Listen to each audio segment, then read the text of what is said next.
안녕하세요. HTML 캔버스 요소를 활용해서 모바일 웹게임을 만들어보는 연습을 할 텐데요. 기본적으로는 MDN 페이지에서 제공하는 순수한 자바스크립트를 이용한 2D 벽돌 깨기 게임 예제를 기반으로 진행을 할 텐데, 이 영상에서 이 예제와 다른 두 가지는 첫 번째로 모바일 게임을 구현할 것이기 때문에 키보드나 마우스 이벤트가 아닌 터치 이벤트를 중심으로 게임을 진행할 것이고, 두 번째로는 게임 그래픽을 구현하는 데 있어서 이 예제처럼 캔버스 요소의 드로우 함수로만 100% 구현을 하지 않고 이미 만들어져 있는 JPG나 PNG 파일 같은 이미지 파일을 활용해서 게임 그래픽 스프라이트로서 갖다 써보는 연습을 해보도록 하겠습니다. 그래서 이 영상을 보시면서 동시에 이 MDN에서 제공한 2D 벽돌 깨기 게임 예제를 같이 보시면서 영상을 보시면 훨씬 도움이 되실 것 같습니다. 먼저 제가 이렇게 게임을 구현할 HTML 기본 구조를 미리 만들어 놨고요. 브라우저에서 볼 때는 이렇습니다. 저는 모바일 게임을 구현할 것이기 때문에 개발자 도구의 모바일 모드를 켜놓고 테스트를 진행을 하겠습니다. 지금 보시면 캔버스와 바디의 색깔이 똑같기 때문에 캔버스의 구분이 잘 되지 않죠. 그래서 저는 먼저 색깔로 이 둘의 구별을 먼저 정확히 하고 넘어가도록 하겠습니다.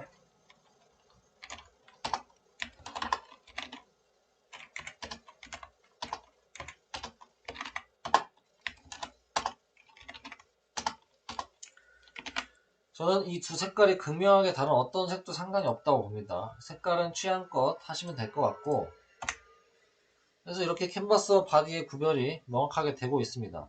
그런데 저는 이 캔버스의 가로는 어떠한 기기를 사용하던지 간에 가로로 꽉 찼으면 좋겠습니다. 해서 저는 캔버스의 가로에 100% 스타일을 주겠습니다. 이렇게 하면 캔버스는 이제 어떠한 기기를 사용하던지 가로로 꽉 차게 됩니다. 그리고 세로는 취향껏 하시면 될 것 같은데 저는 400 정도가 적당할 것 같습니다. 그래서 캔버스의 스타일링은 이것으로 마치도록 하고, 본격적으로 스크립트를 구현하기 위해서 아이디를 주겠습니다. 저는 게임 캔버스라고 줬고요. 이제 스크립트를 시작하도록 하겠습니다.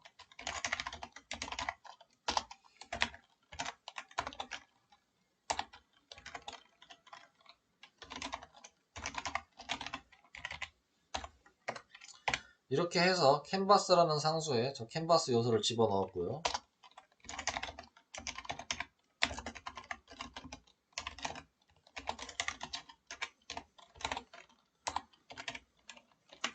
ctx라는 상수에 게임 그래픽의 전반을 담당할 2D 콘텍스트를 담았습니다.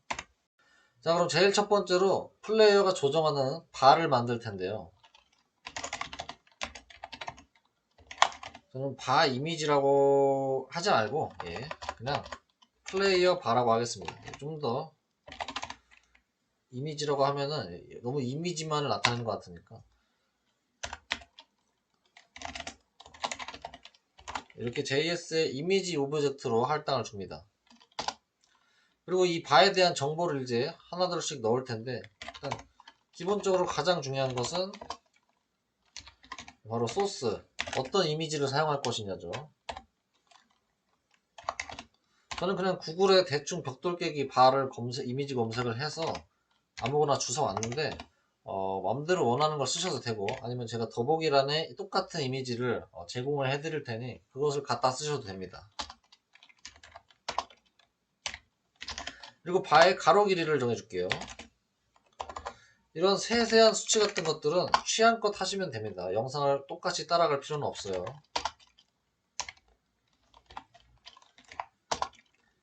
세로는 한 30 정도 주겠습니다.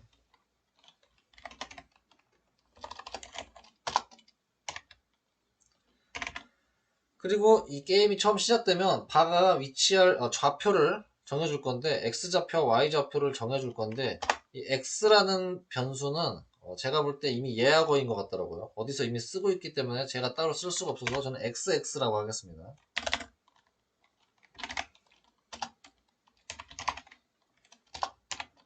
이렇게 하면 캔버스의 가로 길이의 정중앙에 위치를 하게 되겠죠.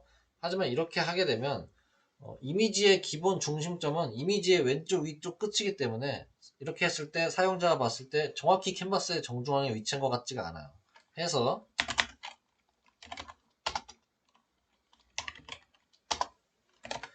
이 플레이어 바의 가로 길이를 2로 나눈 것만큼을 빼줘야 비로소 유저가 봤을 때는 이 바가 캔버스 정중앙에 위치한 것처럼 보이겠죠. Y좌표를 정해주겠습니다. Y좌표는 적당히 캔버스의 세로로부터 한 40 정도 떨어져 있게 하겠습니다.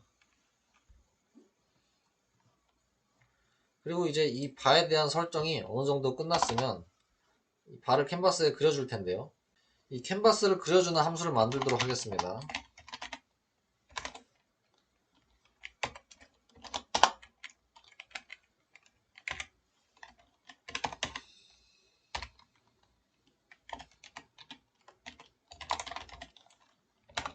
이 draw image라는 함수는 이 JS 이미지 오브젝트를 이 캔버스에 그리겠다는 함수인데요. 여기에 필요한 인자들은 먼저 어떤 이미지인지 이미지 자체를 넣어줄 필요가 있습니다.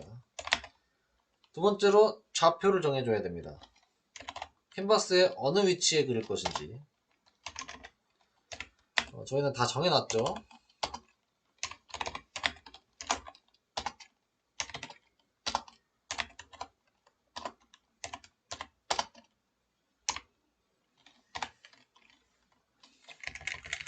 그리고 뒤에 두 가지는 각각 그 이미지를 어느 정도의 가로 길이와 어느 정도의 세로 길이로 그릴 것인지, 이것도 마찬가지로 그 바에 이미 저희가 설정해 놓은 가로와 세로를 그대로 집어 넣으면 되겠죠.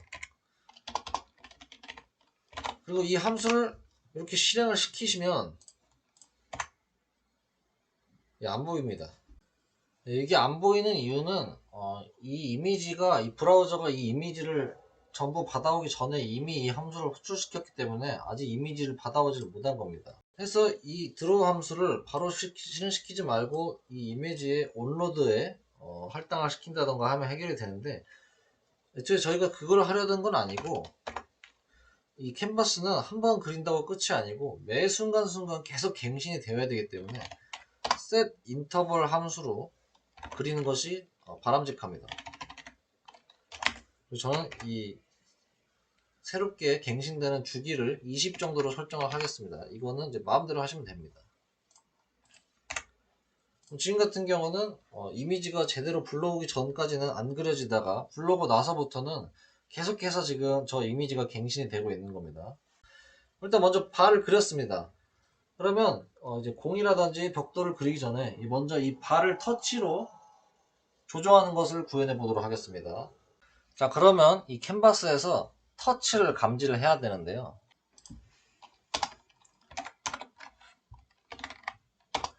이 캔버스 요소에 이벤트 리스너를 바인드 하겠습니다. 자, 어떤 이벤트 리스너냐면 터치 무브입니다. 이게 이제 모바일 기기 같은 것에서 터치를 할 때 그것을 리슨하는 이벤트 리스너인데, 터치 무브라는 것은 어떤 지점에서 터치를 하고 그 터치를 한 상태에서 움직였을 때 리슨합니다. 그래서 그럴 때 실행시킬 함수를 이곳에 정의를 할 텐데요. 먼저 터치를 하면은 이 터치 이벤트에 대한 정보를 이 e라는 변수에 담아주는데, 이 터치 정보는 배열로 옵니다.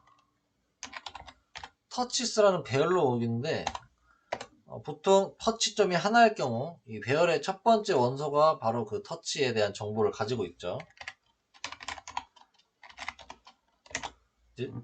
그 터치 정보의 클라이언트 X, 이곳에 이제 바로 그 터치를 한 좌표의 X 좌표를 가지고 있는데요.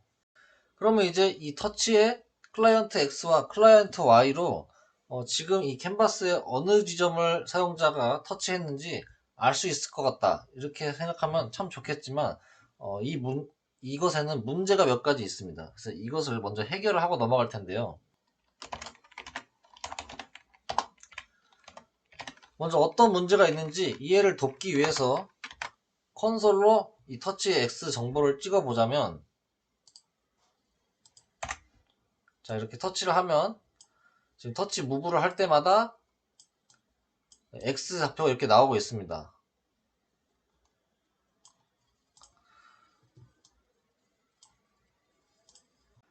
그러면 이 X를 그대로 이용하면 될 것 같지만 어떠한 문제가 있냐면, 여기 지금 잘 보시면 캔버스의 위스 가로 속성이 있는데 300이랍니다. 그런데 저는 캔버스의 그 어떤 곳에도 300이라는 가로 속성을 주지 않았어요. 그렇다는 것은 이 300이라는 것은 캔버스를 처음에 만들었을 때 디폴트 기본값이 300이라는 겁니다. 그럼 300인 거는 좋은데 문제가 뭐냐면, 여기 보시면 캔버스 요소의 가로는 300이 아닙니다.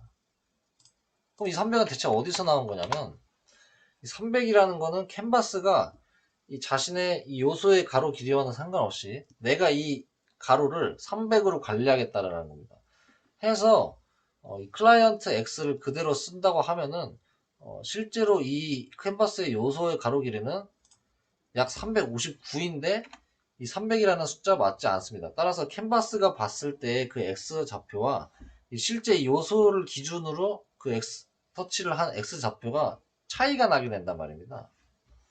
그럼 정확히 이제 오차가 발생을 하게 되는 거죠. 그래서 이거를 정확히 쓰기 위해서는 어떠한 작업을 해줘야 되냐면, 이 캔버스가 관리하는 이 캔버스 위스를 실제 캔버스 요소의 가로와 똑같이 맞춰줘야 비로소 클라이언트 X의 좌표가 실제로 유저가 터치하는 곳과 이 캔버스가 인식하는 좌표가 같은 값이 되는 겁니다.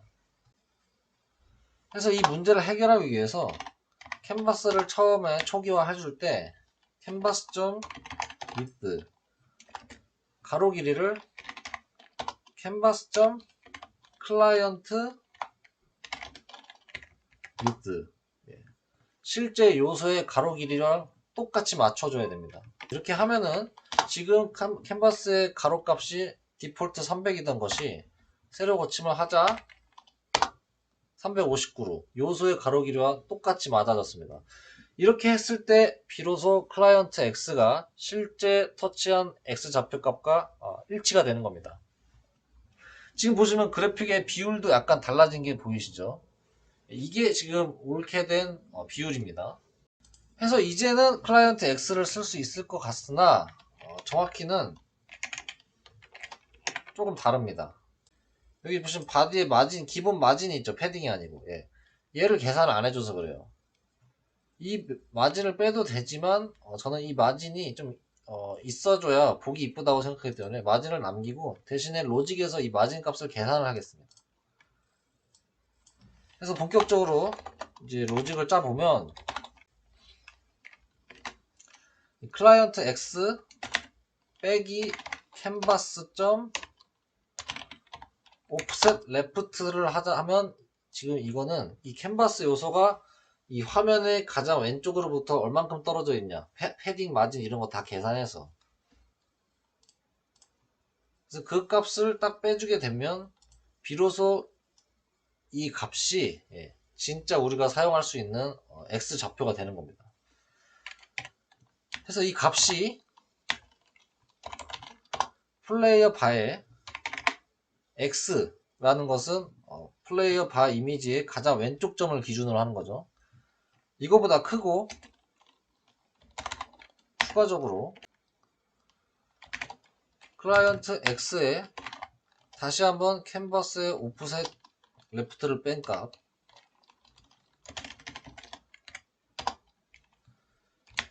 이것이 이번에는 플레이어 바에 X 플러스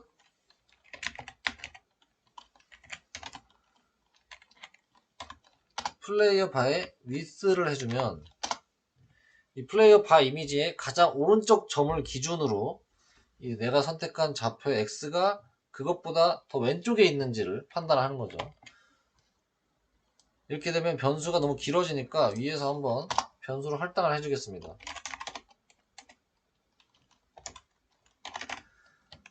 터치 X라고 하고, 이 녀석을 할당을 해주겠습니다.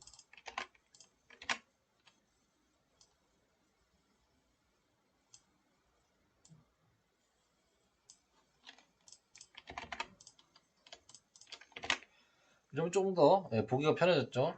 그러면 실제로 터치한 X 좌표가 플레이어 바의 이미지를 기준으로 그 X 값이 그 사이에 있냐, 이걸 이제 판단을 하는 거죠. 그 X 값을 판단했으니 이번엔 Y 값을 판단을 할 차례입니다. 얘를 마찬가지로 Y 값도 만들어 주겠습니다. 얘는 마찬가지로 오프셋 탑을 해줘야, 이 오프셋 탑 값을 빼줘야 정확한 클라이언트 Y가 나오는 거죠.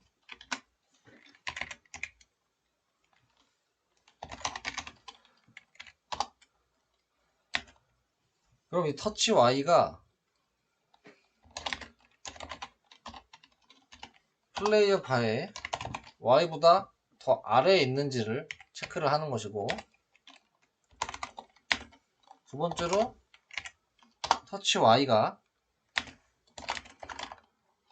플레이어 바에 Y 플러스 플레이어 바의 높이를 더한 값, 즉 가장 아래를 기준으로 한 거죠. 이것보다는 더 위에 있는지를 판단을 하는 겁니다. 자, 그래서 이 두 조건을 통과를 하면은 터치를 한 좌표가 그 바 이미지 안에 들어가 있는, 즉 그 바를 터치했다면 이라는 조건문이 된 겁니다.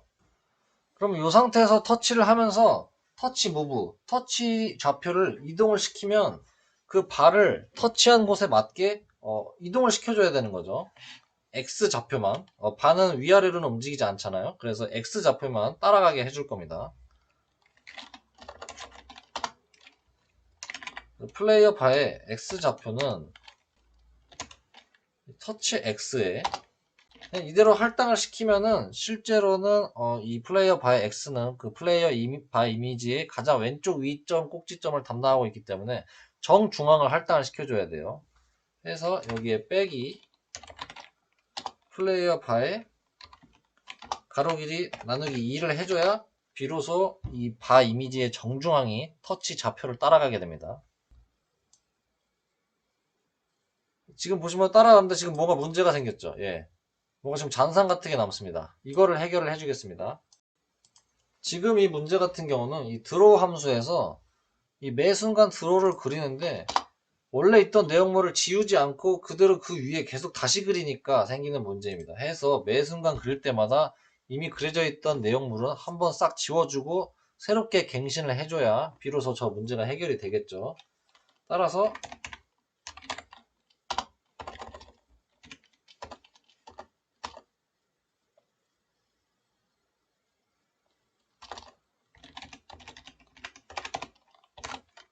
클리어 렉트라는 함수는 이 캔버스에 어떠한 정사각형 위치를 그려주면 그 정사각형 내에 있는 모든 거를 지워주는 겁니다.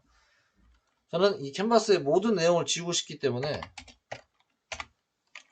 기본적인 X좌표, Y좌표는 0을 주고 그 지울 영역의 가로와 세로는 캔버스의 가로, 세로를 그대로 넣어주면 되겠죠.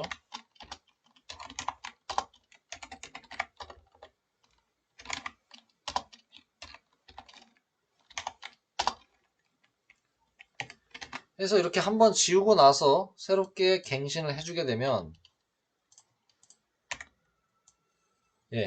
이제는 바가 제 터치를 원하는 곳까지 옵니다.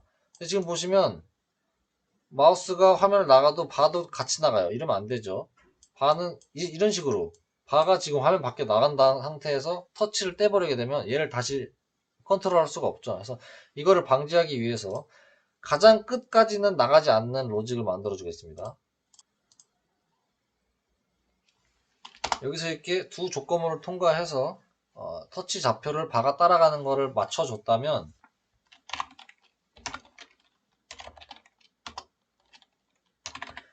이 플라이어 바의 X가 0보다 작아진 경우는 가장 왼쪽 꼭지점이 화면 밖으로 나간 경우를 의미하는 거죠.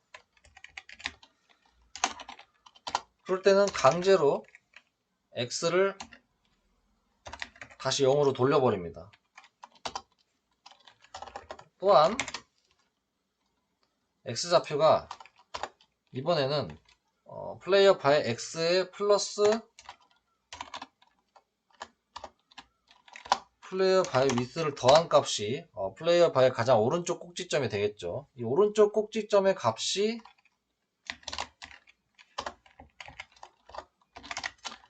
캔버스점 가로 길이 보다 커졌다는 것은 이번엔 오른쪽 꼭지점이 캔버스의 화면 오른쪽을 나가버렸다는 의미죠. 그럴 때는 마찬가지로 x를 캔버스의 가로 길이만큼 해주게 되면은 왼쪽 꼭지점이 가장 오른쪽 점에 가는 것이기 때문에 화면 밖으로 나가버리게 되고, 여기서 캔버스 위스에 플레이어 바의 위스를 빼줘야 오른쪽 꼭지점이 화면 오른쪽 그 모서리에 일치가 되겠죠. 이렇게 해주고 다시 테스트를 해보면 딱 여기까지만 움직입니다. 그 밖에는 지금 이 로직이 강제로 다시 이 모서리에 일치시키고 있기 때문에 얘가 더 이상 나가지 않습니다. 이렇게 되면 이제 바 컨트롤 로직은 끝났습니다. 두 번째로 구현할 것은 공을 구현해 보도록 하겠습니다.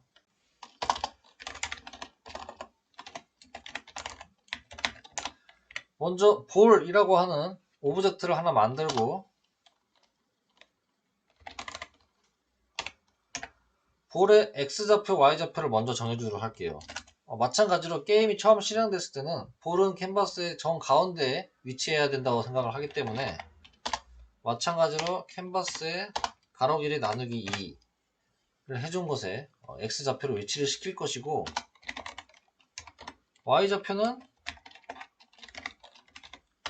캔버스의 세로로부터 한 80 정도 떨어진 곳에 위치를 시키겠습니다.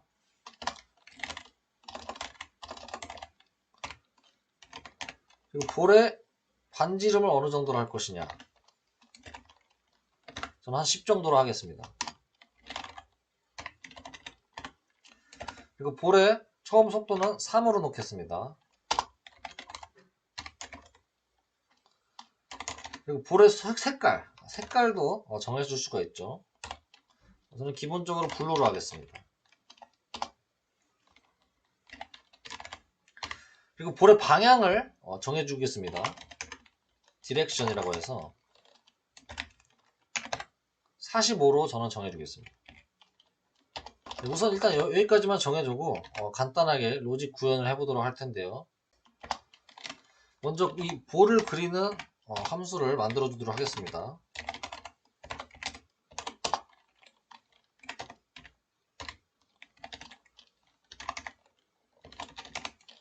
이 내용은 아까 보신 MDN 페이지에도 잘 나와 있는 내용입니다.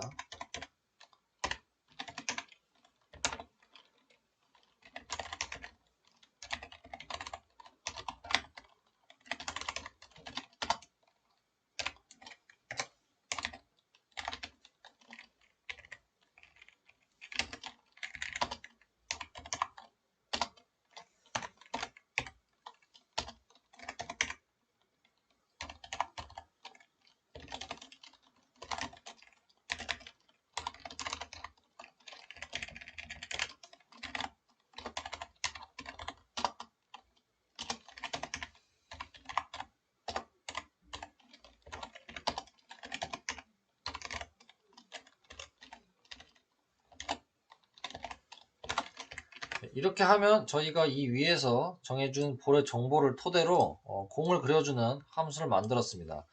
해서 마찬가지로 이 공을 그려주는 함수 역시 이 드로우 함수에 집어넣어 주도록 하겠습니다. 그러면 이제 매 순간 이 공도 마찬가지로 캔버스에 갱신이 됩니다. 테스트를 해보시면 이런 식으로 공이 캔버스에 등장을 했습니다. 이제 이 공이 움직이는 걸 만들어야겠죠. 여기서 이제 공의 이동에 관한 로직을 짤 텐데 여기서 이제 조금 MDN에서 제시한 아주 간단한 방법과는 다르게 좀 더 어려운 방법으로 구현을 해볼 생각입니다. 저는 먼저 이 공에게 디렉션 타입이라는 속성을 하나 주도록 하겠습니다. 기본적으로 0을 줄 것이고요. 이 디렉션 타입은 무엇이냐면, 디렉션이라고 하는 이 방향은 기본적으로 0에서부터 360까지가 될 수가 있는데, 예전에 수학할 때 사분면 있지 않습니까? 그 사분면을 이 디렉션 타입으로 나타낼 건데, 0도에서부터 90도를 디렉션 타입 0, 90도부터 180을 1, 이런 식으로 0, 1, 2, 3까지 구분을 할 예정입니다. 자, 그럼 먼저 공의 처음 디폴트 디렉션을 45도로 정해졌으니까 이 45도 방향으로 나아가는 로직을 먼저 만들어 보도록 하겠습니다. 먼저 이 볼의 디렉션 타입을 매 순간 정해 줄 건데요.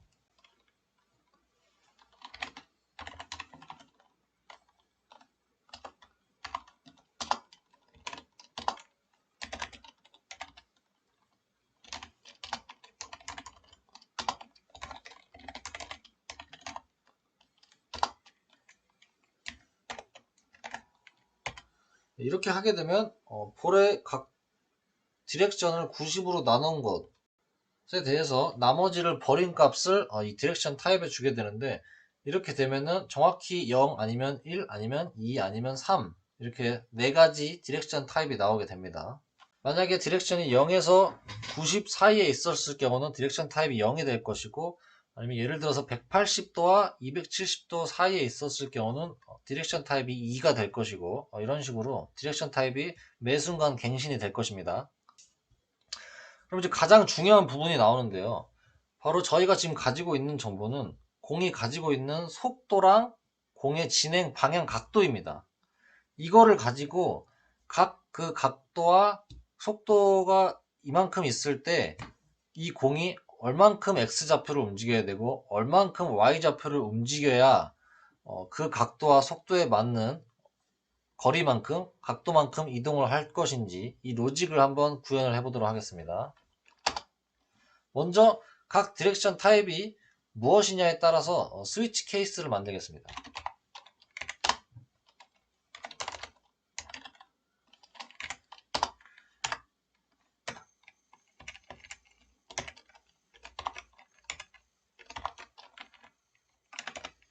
이런 식으로 케이스를 4가지를 만들겠습니다. 디렉션 타입이 0, 1, 2, 3일 때 각각 볼이 어떻게 움직여야 되는지. 자, 그럼 먼저 0. 진행 방향이 0에서부터 0도에서부터 90도 사이일 때입니다. 그럴 때 볼점 X는 어떻게 바뀌어야 되는가? 여기서 등장하는 것이 바로 이 JS 매스의 코스 함수입니다. 코사인 값을 구해주는 함수인데요. 여기에 이제 저희가 알고 있는 각도 정보랑 속도 정보를 통해서 X좌표를 얼만큼 움직여야 되는지 이 코사인 공식을 통해서 삼각비를 통해서 알 수가 있습니다.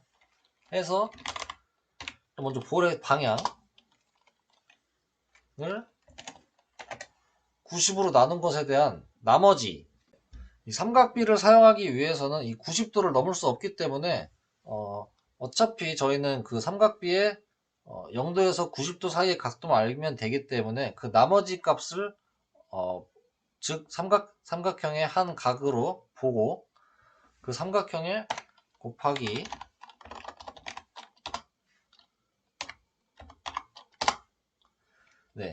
파이를 곱해주고 이곳에 180을 나누어 주면 비로소 이 코사인에서 사용할 수 있는 라디안 값이 나오는데, 지금 말씀드리는 내용은 삼각비 내용이랑 그 다음에 JS에서 제공하는 매스, 코사인 함수, 사인 함수, 탄젠트 함수에 대해서 정확한 이해가 되지 않으면 무슨 말인지 어려우실 수 있습니다. 그럴 땐 그냥 이대로 따라 쓰시면 됩니다. 공식처럼 따라 쓰시면 되고, 마지막으로 이 값에 곱하기 볼점 스피드를 해주시면 저희가 가지고 있는 볼의 방향이랑 볼의 속도만 가지고 이 볼의 X좌표가 얼만큼 움직여야 되는지를 알 수가 있습니다. 마찬가지로 볼의 y도 얼만큼 움직여야 되는지를 알 수 있는 이제 값을 구할 수 있는데 이때는 빼줘야 됩니다. sin 함수를 써야 됩니다.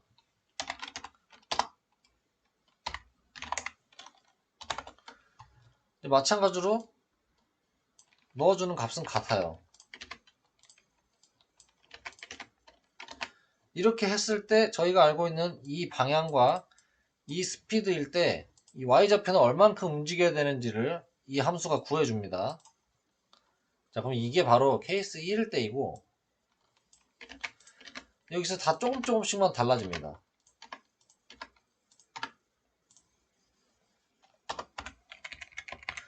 이 케이스 1일 때는 x에도 코사인 값을 빼주면 되고 케이스 2일 때에는 코사인 값을 빼주고 사인 값은 더해줍니다.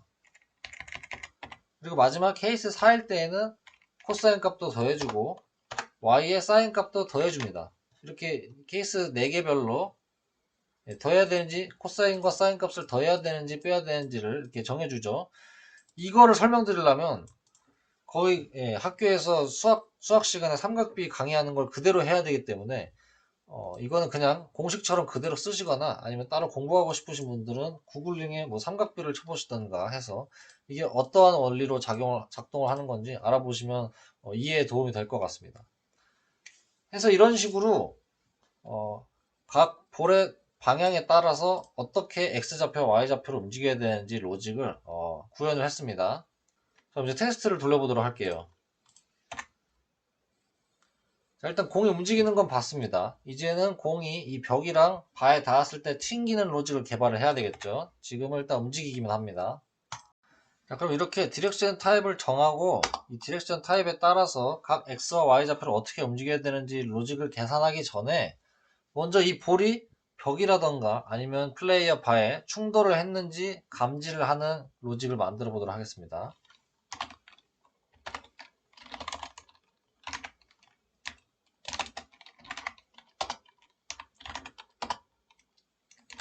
먼저 볼의 X가 캔버스의 가장 오른쪽 빼기 볼의 반지름 값을 빼줘야 볼의 가장짜리 점을 기준으로 할 수 있죠. 이 볼의 가장짜리가 이 캔버스의 가장 오른쪽 벽보다 더 커졌을 경우, 오른쪽을 넘어갔을 경우, 오른쪽에 부딪혔다고 보는 거죠.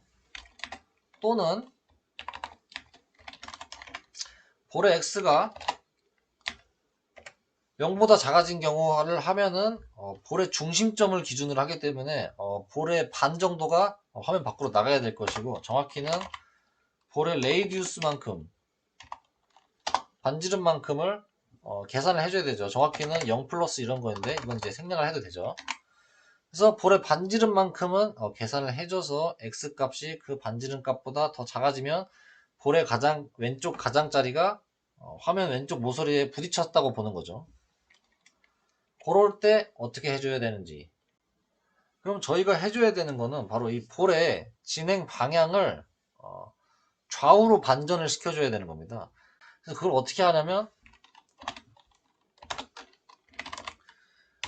현재 볼의 다이렉션 진행 방향이 90도보다 안쪽일 때, 그러니까 디렉션 타입이 0일 때죠.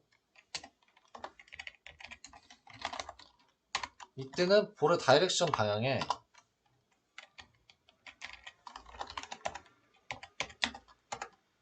90을 더해주면 좌우 반전 효과를 줍니다. 예를 들어서 45도 방향으로 진행할 때 90을 더해서 135도가 되면 좌우가 반전된 거죠. 이 진행 방향이. 아니면 90보다는 크고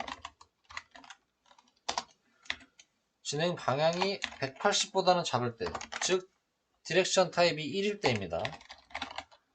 이때는 다이렉션을 90을 빼주면 좌우 반전 효과가 납니다. 예를 들어서 130도 정도일 때 좌우 벽에 부딪히면 90을 뺀 값 약 40도가 되면은 그 X의 진행 방향이 좌우 반전된 효과를 줍니다. 계속해서 볼점 디렉션이 270보다는 작을 때, 180보다는 크고, 이거는 이제 디렉션 타입이 2일 때죠. 그때는 다시 이것과 같은 로직을 씁니다. 90, 디렉션 타입이 0일 때. 다시 90을 더해주면 마찬가지로 좌우 반전 효과를 내고, 그 외라 하면 디렉션 타입이 3일 때죠. 이제 270과 364일 때. 그때는 다시 90을 빼주면 좌우 반전 효과가 납니다. 그럼 일단 먼저 벽에 부딪혔을 때에 대한 좌우 반전 로직을 개발이 됩니다. 바로 테스트를 해볼게요. 이렇게 벽에 부딪혔을 때 좌우 반전을 합니다. 대신에 이제 위쪽 벽에 대한 게 없죠. 위쪽 벽에 대한 걸 만들어 주겠습니다.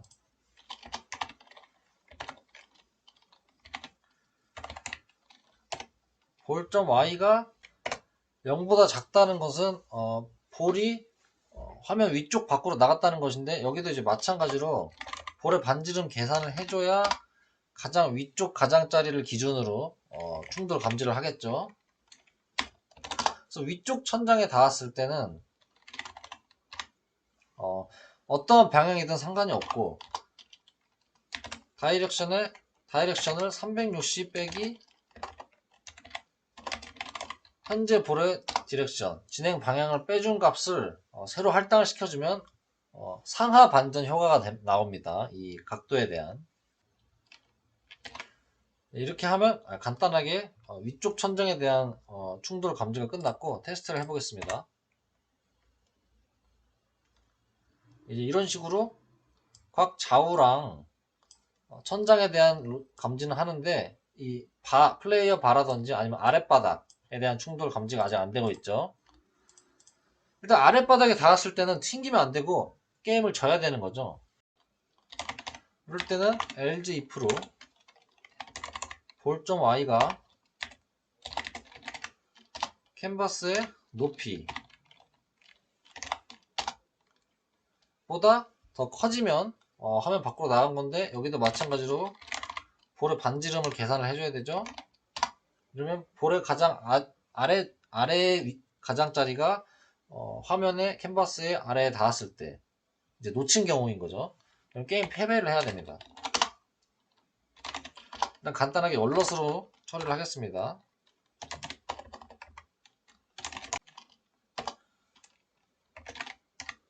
그리고 캔버스에다가 플레잉이라는 변수를 하나 만들어 볼까요? 플레잉을 펄스, 이거를 이제 그럼 처음에 초기화를 해줘야 되겠죠.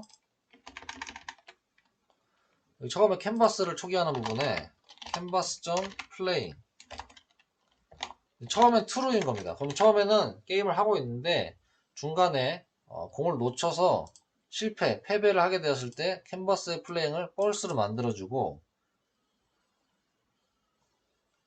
이 드로우, 매 순간 진행되는 이 드로우 함수를 만약에 if canvas.playing이 false면, 이제 더 이상 플레이 중이 아니면 그냥 리턴을 시켜버립니다. 이제 안 그리겠다는 뜻이죠. 자, 그럼 이렇게 되면 테스트를 해보겠습니다. 자, 어차피 지금 일단 플레이어 바에는 반응을 안 하고요. 이렇게 나가면 실패 얼럿이 뜨고 더 이상 그리지 않습니다. 예, 이제 터치도 안 먹고요. 더 이상 드로우를 하지 않기 때문에. 그럼 이제 게임이 오버가 된 거죠. 이제 플레잉 중이 아니게 된 겁니다. 이제 바에 닿는 로직을 개발을 해보도록 하겠습니다. 볼이 각 위천장과 아래 바닥에 닿는 로직 계산을 하기 전에 바에 닿는지를 감지하는 로직을 만들 텐데요. 볼의 Y좌표 플러스 볼의 반지름을 해주면 볼의 가장 아랫자리 점수, 아랫 가장자리인 거죠. 이 Y좌표가 플레이어 바의 Y좌표보다 클 경우, 그리고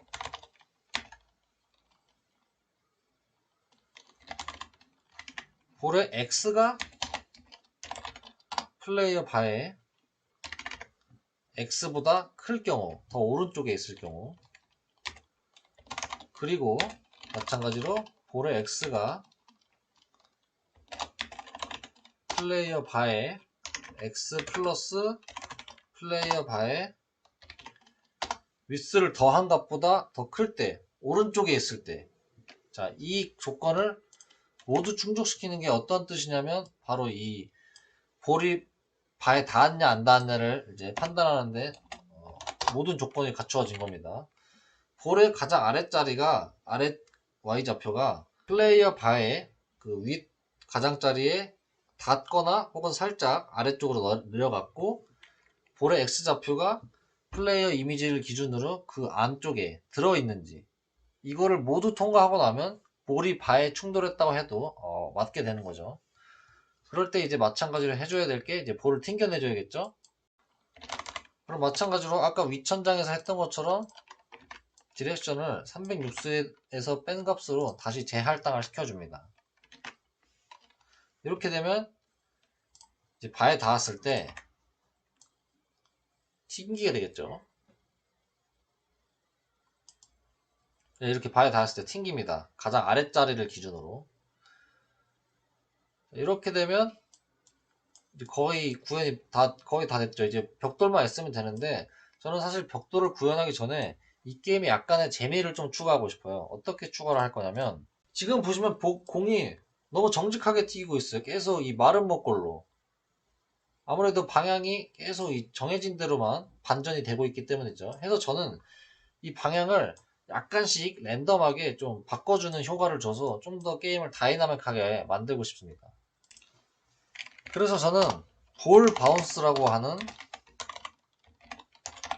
함수를 하나 만들겠습니다. 이게 이제 공이 뭐 벽이든 뭐 플레이어 바든 어딘가에 튕겼을 때 일어날 로직을 이곳에 구현하겠습니다. 먼저 여기서 이 디렉션 타입을 여기서 계속 재정의를 하고 있었는데, 얘를 이 함수로 옮겨 오겠습니다. 해서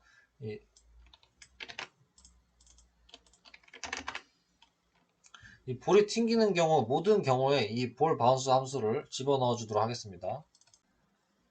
자, 먼저 좌우 벽에 부딪혔을 때 넣어줘야 되고,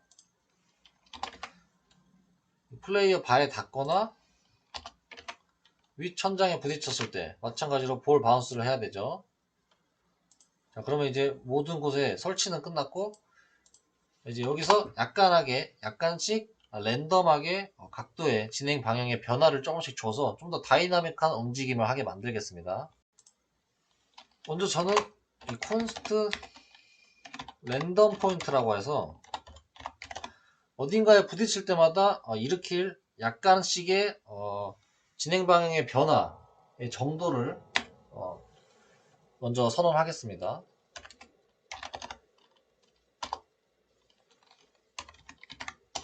그럴 때 쓰는 이제 함수가 mass.random이죠. 여기에 곱하기 한 20 정도를 하고, 이것을 다시 mass.floor로 소수점 정리를 하게 되면은 대충 어떤 값이 나오게 되냐면, 즉 0에서부터 한 19까지의 랜덤한 숫자가 나오게 되죠. 그럼 이곳에 마이너스 9.5를 함으로써 이제 딱 이 공에 생길 수 있는 랜덤한 각도 변화의 값의 범위를 약 마이너스 9.5에서 9.5까지로 한번 이렇게 제가 랜덤하게 발생하게 만들어 보겠습니다. 그 다음에 할 건 이제 간단하죠. 현재 이 볼의 진행 방향에 랜덤 포인트를 적용시켜 주는 겁니다.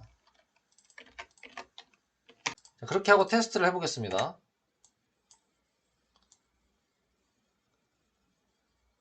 그러자 이게 지금 티는 잘 안 나는데 골의 진행 방향이 항상 정직하게 45도를 그리지 않고 조금씩 변화를 일으키고 있습니다. 지금 같은 경우 좀 45도랑은 거리가 있죠. 근데 지금 보시면 저런 버그가 좀 있네요. 이거를 이제 설명을 드리려고 했는데 딱 또 이제 마침 이런 식으로 버그가 보여지고 있네요. 이게 이제 그 랜덤한 값을 적용을 하다 보니 튕겨져야 될 부분에서 제대로 튕겨지지 않았을 경우 이제 저런 버그가 발생하는 것인데, 예, 최악의 경우 저렇게 나가는 거죠. 다시 들어오기도 하네요, 근데. 자, 이 경우 이제 어떻게 할 것이냐. 이제 디버깅을 해줘야 되겠죠. 모든 부딪힌 곳에다가 이제 추가적인 디버깅 로직을 넣어줄 텐데, 먼저 좌우에 부딪혔을 경우,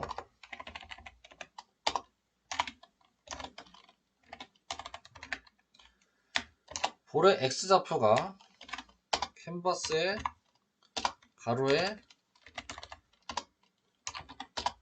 이 볼의 반지름을 뺀 값보다 클 경우, 그러니까 오른쪽에 부딪혔을 경우인 거죠.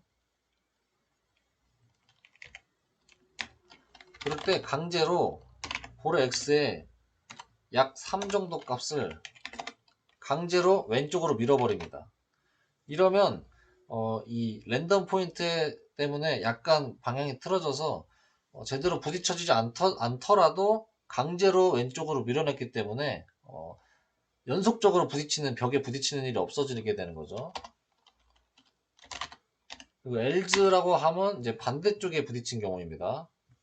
그러니까 왼쪽 벽에 부딪혔을 때죠. 그럴 때는 볼점 X에 3을 더한다. 즉 오른쪽으로 강제로 3만큼 밀어버린다는 거죠. 이러면 이제 좌우에 부딪혔을 때 강제로 벽으로부터 조금씩 떨어뜨리기 때문에 연속적으로 부딪히는 버그가 발생을 안 합니다. 이렇게 해서 좌우 벽에 대한 디버깅을 했고, 그 다음에 바에 부딪힐 때죠.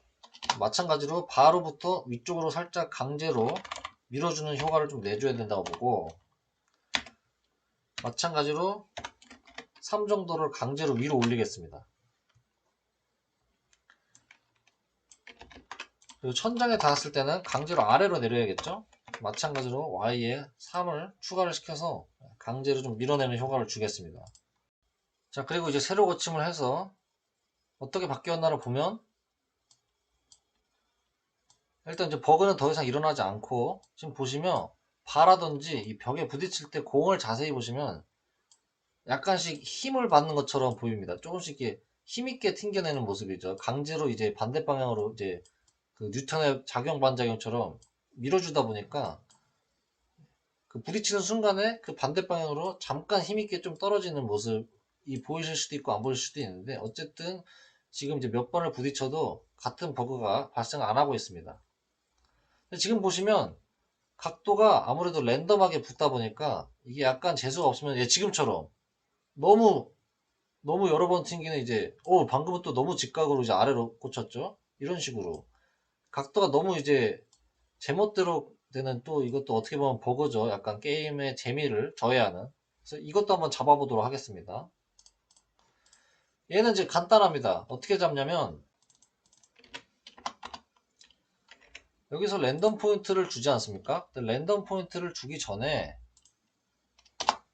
저희가 이미 이 위에서 다이렉션 타입을 계속해서 새로 정의를 했기 때문에 현재 볼의 다이렉션을 45도를 기준으로 볼점 다이렉션 타입에 곱하기 90을 한 값을 이 45도에 더해주면 어떤 효과가 되냐면, 지금 이 다이렉션 타입에 맞게 45 기준으로 다시 초기화가 되는 겁니다. 방향이. 그러니까 이제 이 다이렉션이 어찌됐든 다이렉션 타입 0, 1, 2, 3 중에 하나에는 들어있을 텐데, 그 안에 들어갔을 경우 그 안에 있는 그 가운데 각도, 이제 0이면 45, 1이면 135, 뭐 2면 225 이렇게 되겠죠. 이 값으로 원위치를 시켜놓고 그 다음에 거기서 이제 랜덤 포인트를 주게 되면은 플러스 9.5 마이너스 9.5까지만 이제 랜덤이 발생을 하는 것이기 때문에 너무 극악적인 이제 랜덤적인 방향 변화는 일어나지 않게 되는 거죠. 자, 이렇게 하고 다시 테스트를 해보면 공의 방향이 어느 정도 랜덤성은 띄지만 너무 눈에 띌 정도로 방향이 많이 변화되지는 않습니다. 어찌됐건 플러스 마이너스 9.5까지만 랜덤이 작용을 하는 것이기 때문에 45도를 기준으로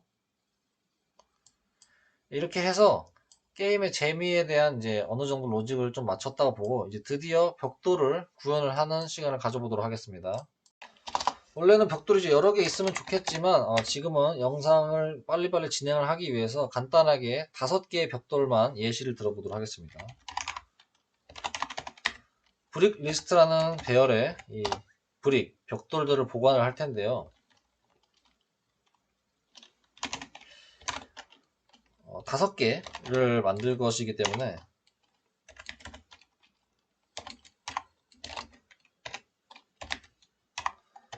5번 반복하는 반복문을 만들어 주겠습니다. 여기에 브릭에 대한 정보를 넣고 오브젝트를 만들겠습니다. 넘버를 i로 넣어주고 가로 길이는 캔버스의 가로 길이 나누기 20 정도 20이 아니고 20이 아니죠. 5 정도로 나눠주면 이제 5개가 들어갈 그 가로 길이가 나오겠죠. 그리고 각 벽돌의 x좌표 그냥 i 곱하기 이 위에 이 가로 길이만큼 이거 그대로 갖다 쓰면 되겠죠. 그러면 각 벽돌끼리 겹치지 않게 나열이 될 것 같습니다. y는 한 줄만 만들 것이기 때문에 그냥 강제로 부여를 하겠습니다. 위 천장으로부터 한 20 정도 떨어져 있게 해줄 것이고, 그리고 이 벽돌이 깨진 벽돌인지 살아있는 벽돌인지를 나타내주는 브레이크를 만들겠습니다. 그래서 일단 기본적으로 살아있는 거죠. 그래서 이렇게 브릭 정의가 끝나면 브릭 리스트에 순서대로 푸시를 해주겠습니다. 그럼 일단 브릭에 대한 정보 선언이 끝났고 이제 그려줘야겠죠. 드로우 브릭 함수를 만들겠습니다.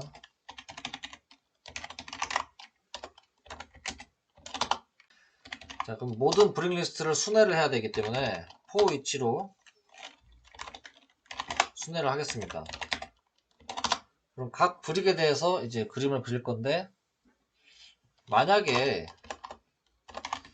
지금 순회 중인 이 브릭 아이템이 깨졌으면, 이미 공에 부딪혀서 깨졌으면 안 그려도 됩니다. 그래서 리턴을 시켜주고, 여길 통과한 경우 살아있는 벽돌이기 때문에 그려줘야 되겠죠. 자, 이 아크는 원을 그릴 때 쓰는 거고, 사각형을 그릴 때는 렉트를 써줘야 되죠.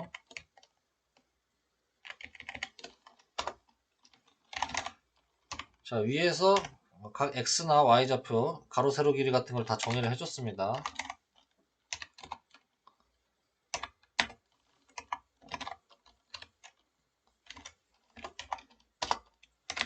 세로는 정의를 안 해줬기 때문에 여기서 그냥 강제로 하드코딩으로 정의를 해주겠습니다. 한 15 정도로 하면 될 것 같습니다. 컬러는 레드로 할까요? 일단 이렇게 하고 테스트를 한번 해볼게요. 근데 그려지지 않네요. 제가 지금 이거 정의만 해놓고 실제로 호출을 안 시켰습니다.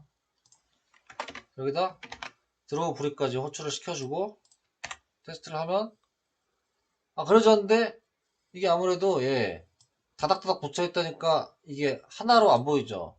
이럴 때는 색깔로 좀 구분을 하고 싶은데, 이제 브릭 리스트를 순회하면서 그릴 때마다 색깔을 스위치해주는 변수를 하나 만들겠습니다.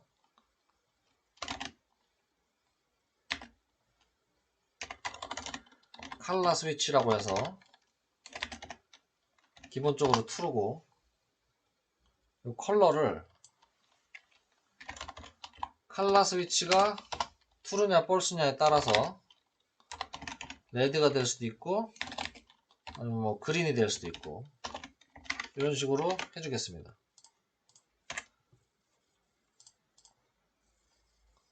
이제 그리고 한번 그릴 때마다 컬러 스위치를 스위치 해줘야죠.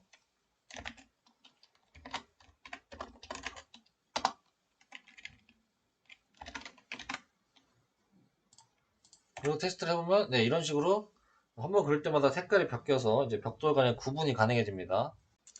그럼 이제 마지막으로 공이 벽돌에 부딪혔을 때 로직을 구현을 하면은 이제 벽돌 깨기의 기본적인 기능이 모두 구현됐다고 할 수 있겠습니다. 그럼 이제 그 충돌을 감지하는 거를 이 벽돌을 그리는 이 함수에서 이제 각 벽돌별로 순회를 하면서 감지를 할 텐데, 그리는 곳 바로 위쪽에 감지하는 로직을 만들겠습니다. 감지를 어떻게 할 거냐면 for x distance라고 해서, distance는 거리죠.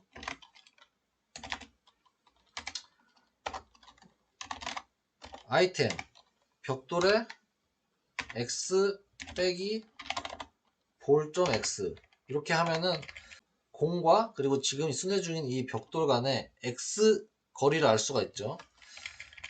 근데 이제 왼쪽에 있는지 오른쪽에 있는지 모르니까 절대값으로 해줄 필요가 있습니다. 마이너스 값을 무조건 빼주는. ABS, mass.abs가 절대값을 구해주는 건데, 이렇게 해주면 이제 왼쪽에 있던 오른쪽에 있던은 상관 안 하고 이 볼과 벽돌 간의 거리를, 이제 x 거리를 이렇게 구할 수가 있고, 마찬가지로 y 거리도 이렇게 구할 수가 있습니다.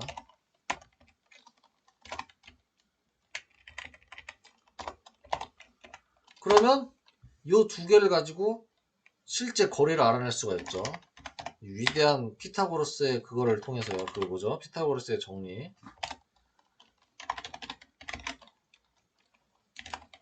자, mass.sqrt 스쿼트라고 할까요? 이게 저는 딱 처음에 이 함수를 보자마자 스쿼트라고 부르기 시작했는데 정확한 발음은 모르겠습니다. 저도. 하여간 이게 이제 뭘 하는 함수냐면 루트 값을 구해주는 함수입니다. 이 피타고라스 정리에 의하면 이 직각삼각형의 각 두 변의 제곱의 합은 그 빗변의 제곱, 예, 그거 아시죠 다들? 그걸 이용해서 지금 x 디스탄스와 y 디스탄스를 통해서 실제 벽돌과 공의 공간의 거리를 구할 수가 있는 거죠. 그 공식대로 하면 x 디스탄스 곱하기 x 디스탄스 그리고 y 디스탄스 더하기 곱하기 y 디스탄스 각 이제 제곱인 거죠. 그럼 얘네 둘을 더한 값, 이게 이제 빗변의 제곱이니까 얘를 다시 제곱근으로 만들어주는 함수가 이 스쿼트 함수입니다. 이렇게 하면 지금 피타고라스의 정리를 이용해서 이 직각삼각형의 빗변의 길이를 구한 거죠. 즉 벽돌과 공간의 거리를 구한 겁니다. 이제 거리를 구했으니 이걸 가지고 충돌 감지를 해볼게요. 이 공과 벽돌 간의 거리가 볼의 반지름으로 할까요? 저는 조금 판정을 유하게 하고 싶기 때문에 반지름에 추가적으로 한 5 정도 추가 보너스 값을 주겠습니다.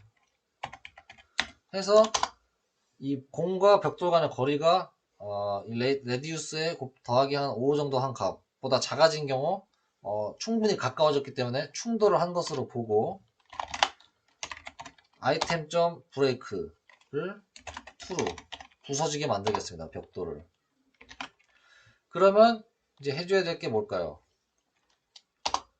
바로 이제 그 공의 상하 각도 반전을 또 시켜줘야 되는 거죠. 마치 천장이나 플레이어 바에 닿았을 때처럼. 그때 해줬던 게 볼의 진행 방향에 360도의 진행 방향의 뺀값을 새로 할당을 해주는 거였죠.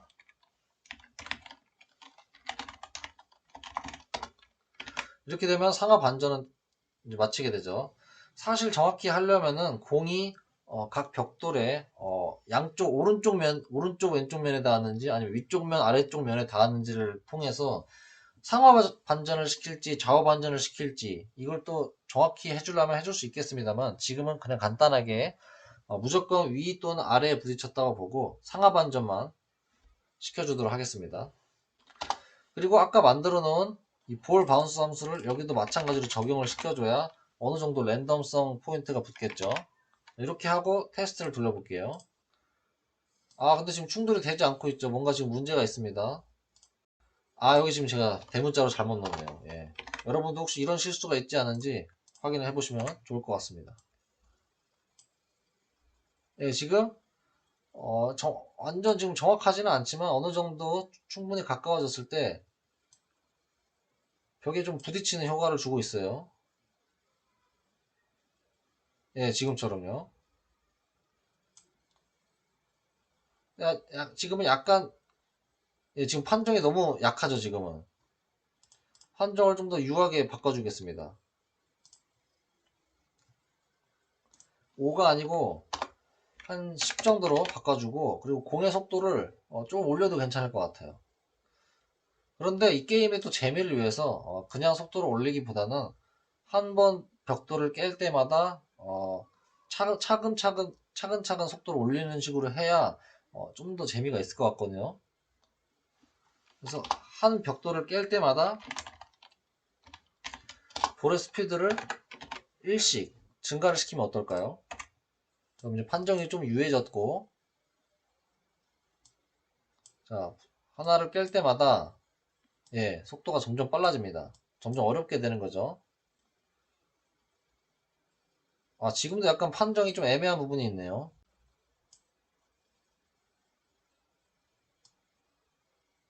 지금 같은 경우 판정이 됐어야 됐을 것 같은데 판정이 안 되는 경우가 좀 보이는 것 같아요. 이걸 이제 한번 잡아내 보도록 하겠습니다.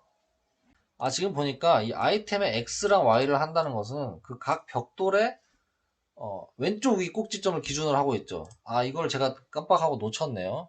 그럼 이거를 이제 마찬가지로 이 벽돌의 정중앙을 기준으로 하게 하려면 X의 아이템점 가로 길이 나누기 2. 예, 이게 돼야 되죠.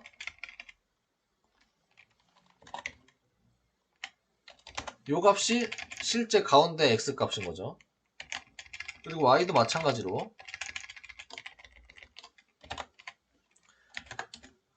Y에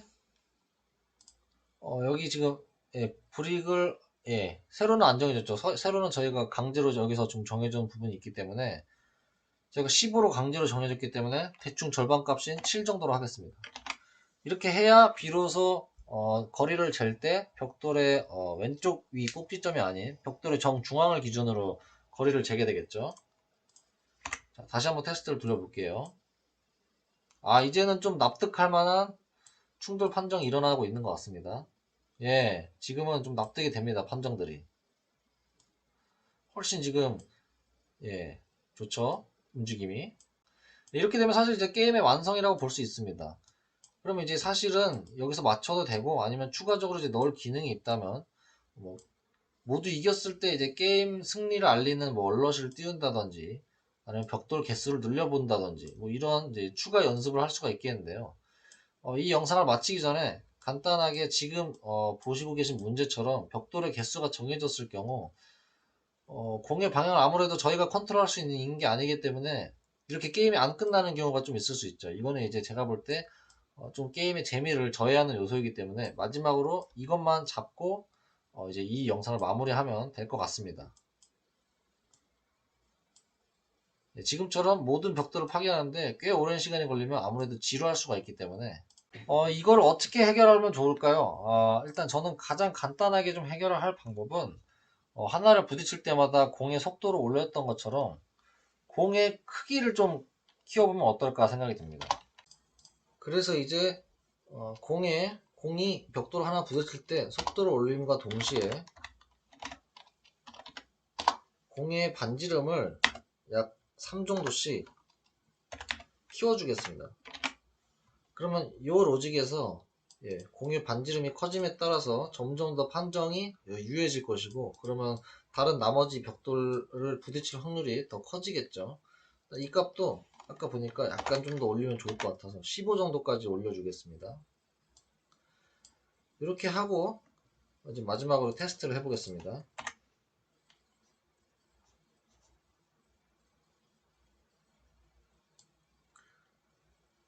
지금 보시면 일단 반지름이 눈에 띄게 커지고 있는 것처럼 보이고